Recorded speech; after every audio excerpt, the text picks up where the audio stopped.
Olá, tudo bem? Muito obrigado pelo interesse no meu produto.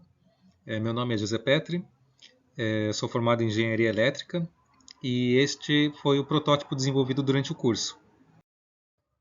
Esse protótipo visa basicamente atender a três necessidades que hoje os produtos IoT não oferecem para o consumidor.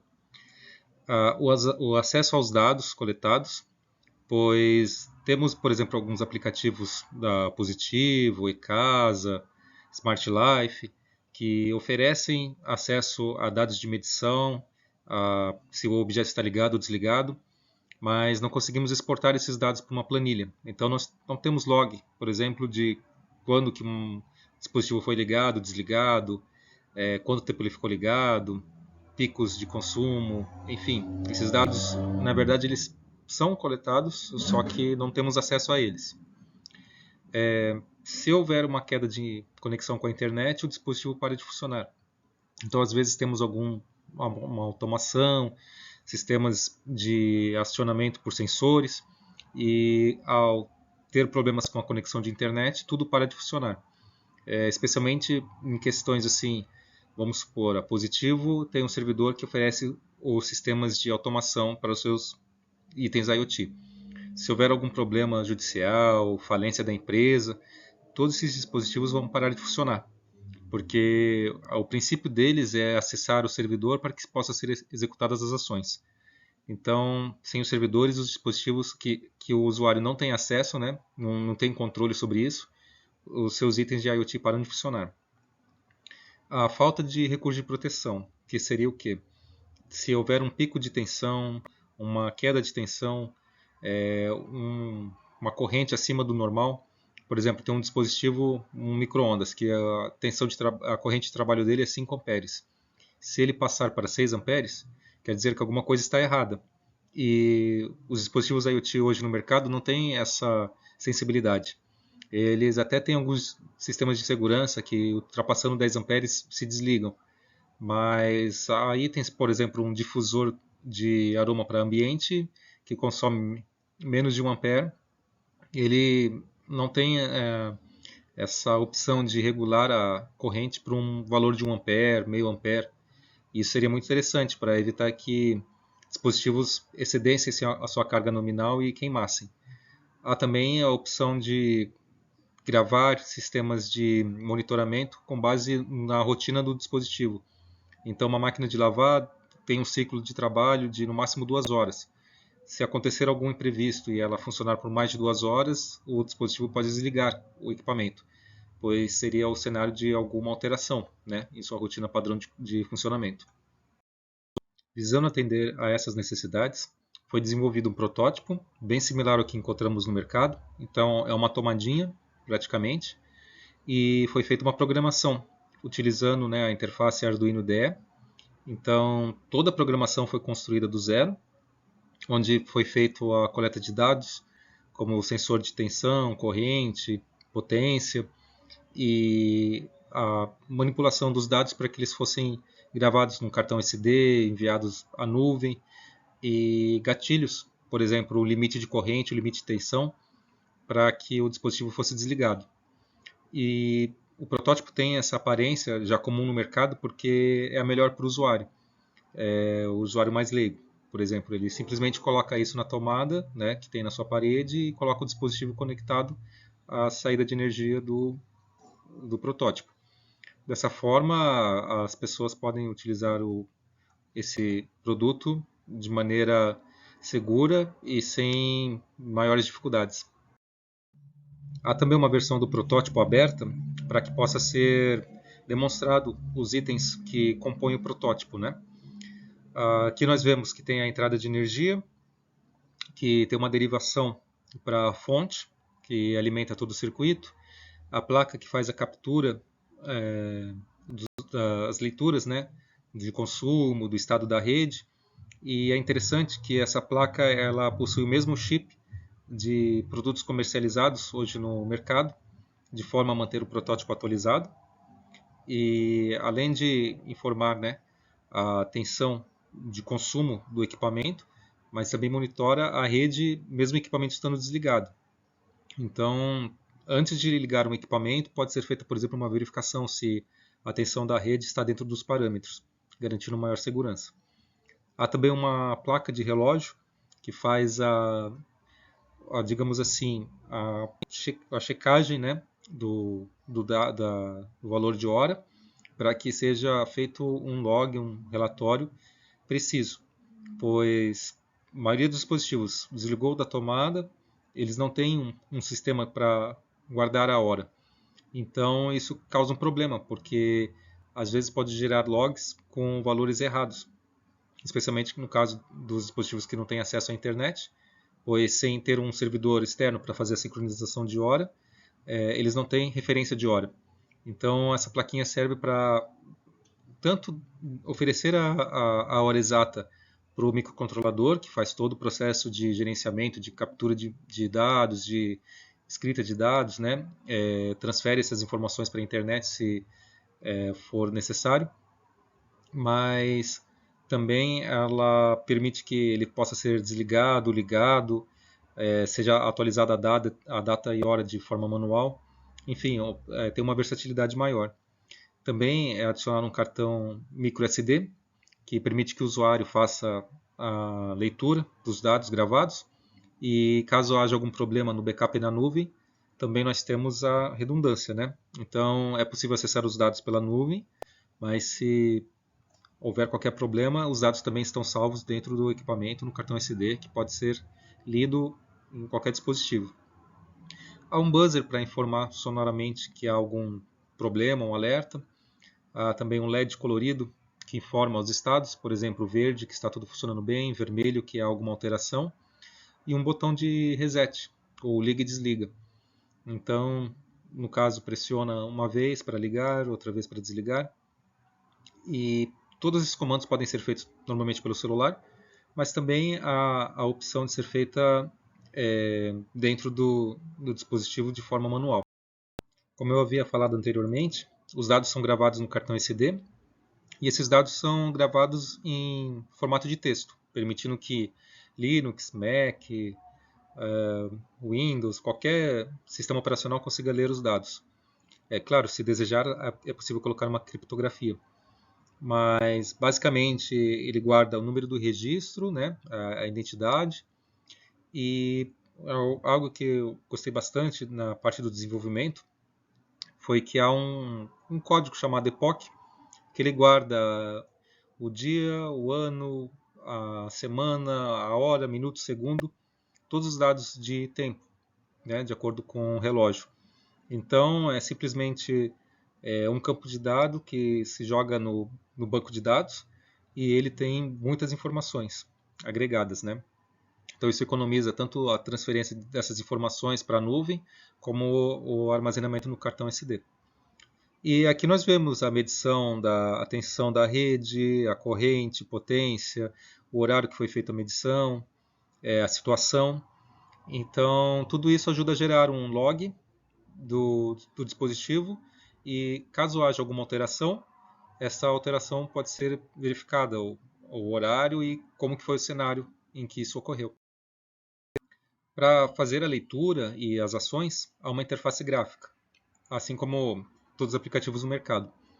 Mas neste dispositivo eu desenvolvi em JavaScript, já que o dispositivo permite isso, porque o microcontrolador tem uma capacidade de gerar um servidor web. Mesmo sem internet, é possível acessar ele através de um dispositivo Wi-Fi, como um tablet, um notebook. E aqui nós vemos a medição da tensão, da corrente e da potência. Foi colocado limites na tensão para definir a tensão máxima e mínima de operação. E na corrente também. Então aqui nós vemos nessa linha vermelha, que é o limite de operação da corrente e da potência. Se o equipamento extrapolar esse limite, o dispositivo IoT desliga o equipamento para prevenir algum dano. Ao desligar, vamos supor, por exemplo, que seja uma geladeira.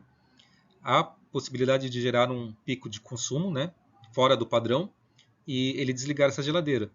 Só que se estamos viajando, não é interessante que a geladeira fique desligada. Às vezes esse pico de consumo se deu por alguma alteração momentânea. Então, depois é possível regular este equipamento para que depois de 10 minutos, 15 minutos, 1 hora, enfim, esse intervalo é programável, que esse dispositivo volte a ligar e faça novamente, né, o monitoramento.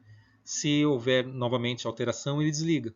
Então ele pode fazer isso várias vezes, um número N de vezes, né, determinado pelo usuário, e feito isso ele pode manter o equipamento desligado ou então ignorar certos limites. Por exemplo, a geladeira era para funcionar até 5 amperes. Permite que funcione até 6 por uma margem de erro, né? E caso tenha realmente esse problema, mantenha desligada. Enfim, é customizável de acordo com o equipamento. E isso que é o grande diferencial.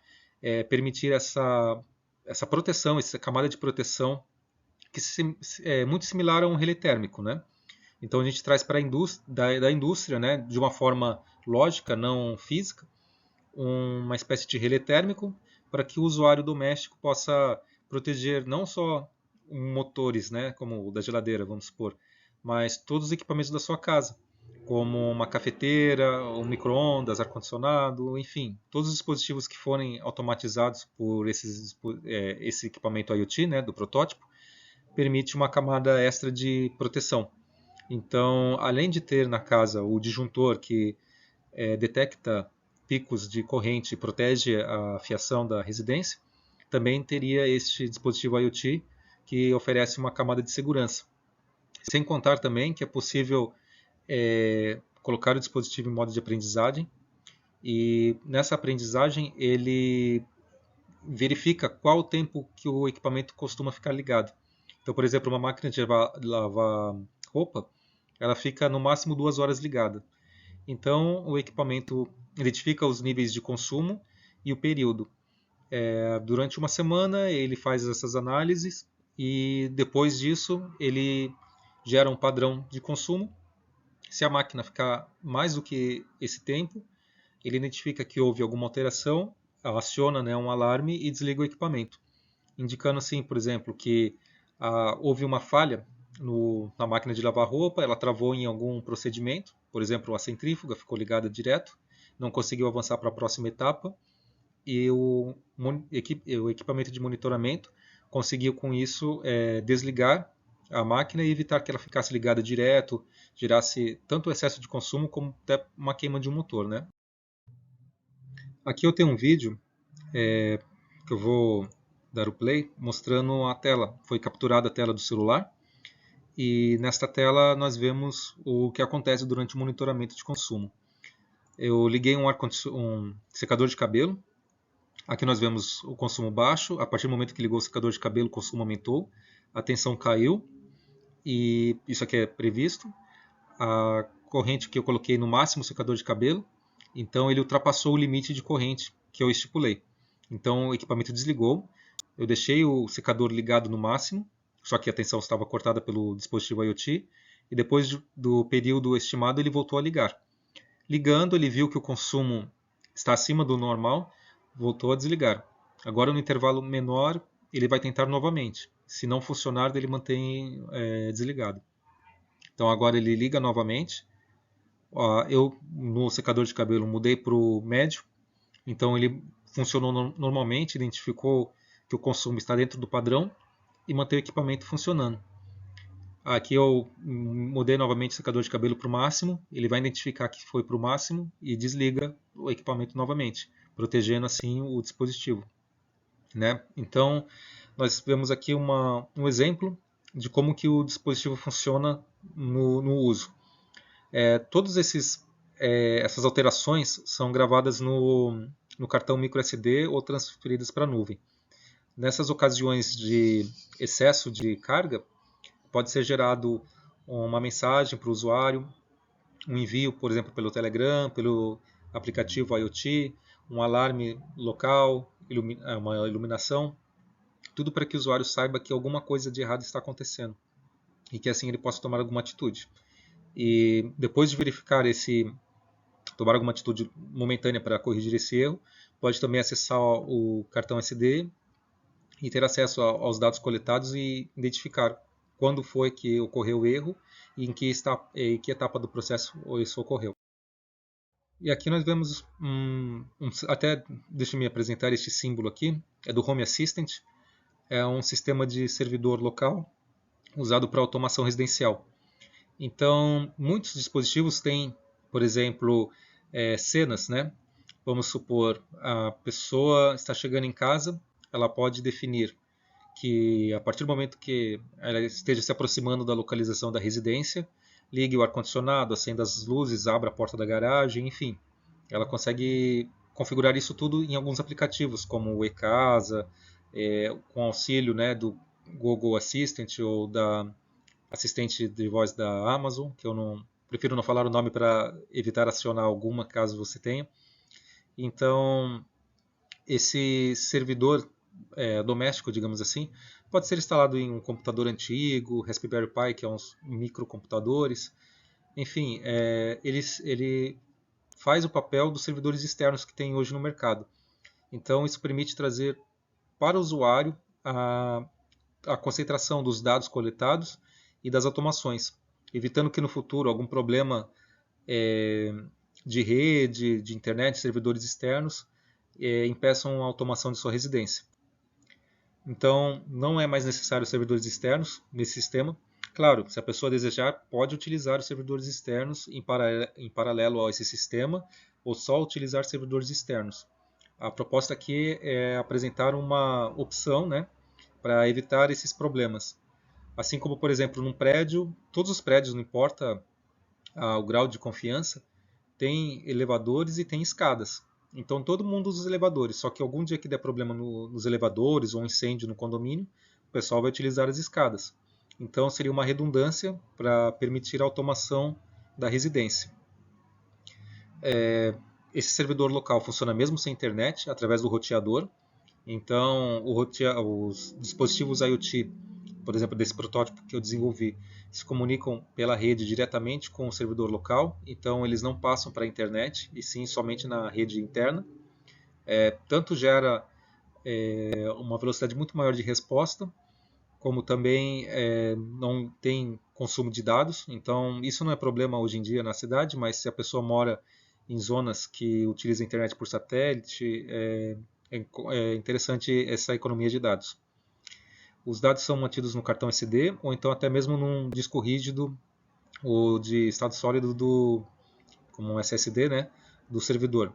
Então, no dispositivo IoT tem um cartão SD que pode ser armazenado os dados, em paralelo no servidor local e em paralelo no servidor na nuvem.